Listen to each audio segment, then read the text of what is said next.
When you start with an easy elephant tutorial and add some crayon decorations and then give everything a wash of watercolor paint, you get a really amazing watercolor resist painting. Follow along with me and I'll show you how to make one just like this. Hi, my name's Kathy and I've been teaching kids how to draw for over 20 years now. You know, my favorite thing to do is to show students that when you take things one step at a time, learning how to draw just might be easier than you think. Here's what I used to make this painting: a sheet of watercolor paper, a tray of watercolor paints, a permanent black marker, pencil, a few crayons, and of course some brush and water. You may also find a link to a free step-by-step tutorial for this elephant in the description below. As always, I do like to work with center pencil guidelines on my paper. They're also on all of my tutorials and they do help you see where to place your pencil. The first thing to do is to draw what looks like a large C shape for the head and trunk.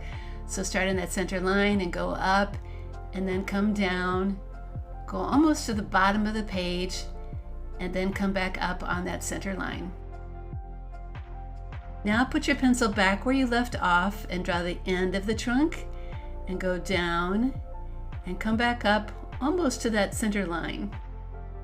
If we draw just a slight curve now to the middle of the paper, that will be the elephant's cheek. Let's go up now and finish the elephant's back. It just has a slight curve to it.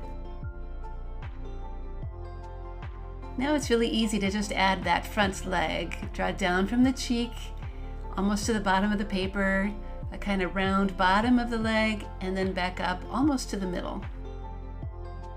Then just continue that line down to make a round belly. To add a tusk now, just put your pencil on that mouth and draw a curved shape like this. Make it as long as you want, but when you're done, be sure to erase any lines inside. To draw the elephant ear, place your pencil near the top of the head and go up and come down and then back up again. And when you're done, add that line inside for the edge of the ear. Also, don't forget to erase any of those back lines inside the ear so we don't accidentally trace them. We need to add an eye to our elephant. It's pretty small, but it looks just kind of like a human eye. And let's add some elephant toenails before we're done. All right, we've got the shape of our elephant now, so we need to trace all of those pencil lines with a permanent black marker. Erasing any of your pencil lines that are still showing will make your drawing look a lot neater. Now take a white crayon and think about where you want some wrinkles to be on your elephant. I'm adding some circles around that one knee and some fold lines on the trunk in two places, and some kind of on the forehead near the eye. And then I think I'll add a few around the eye too. Do press really hard because we want this white crayon to block out the paint that we're going to add in a moment.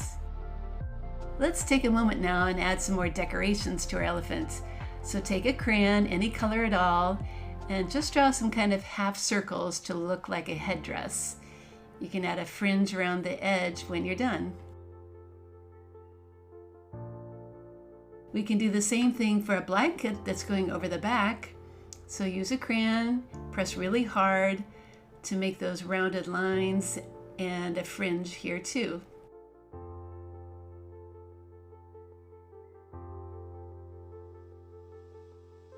Now we can bring out those watercolor paints and a brush and a little bit of water. Now most watercolor trays won't have a gray, but they will have a black. So let's make some watery black, which will look gray. Start by mixing it on that tray lid. Be sure to add some extra water and then start slowly painting over your elephant.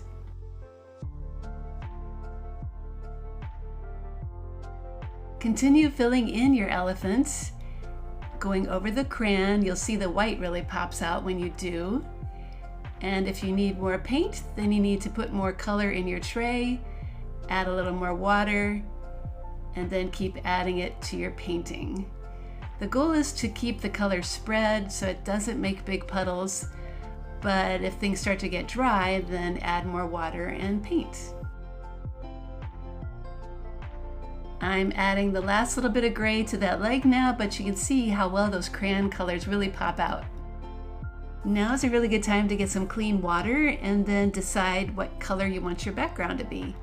I'm going to make mine orange, and because I want it to be pretty dark, I'm just going to add water to my tray to soften it up, and then go back and forth painting from the tray to the paper. I think that will give me my brightest color, which will be a nice contrast to that gray elephant.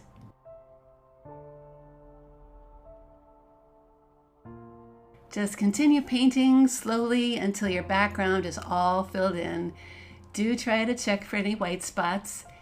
And if you see some furry feet here, it's because my cat Dottie has come to check out what I'm doing.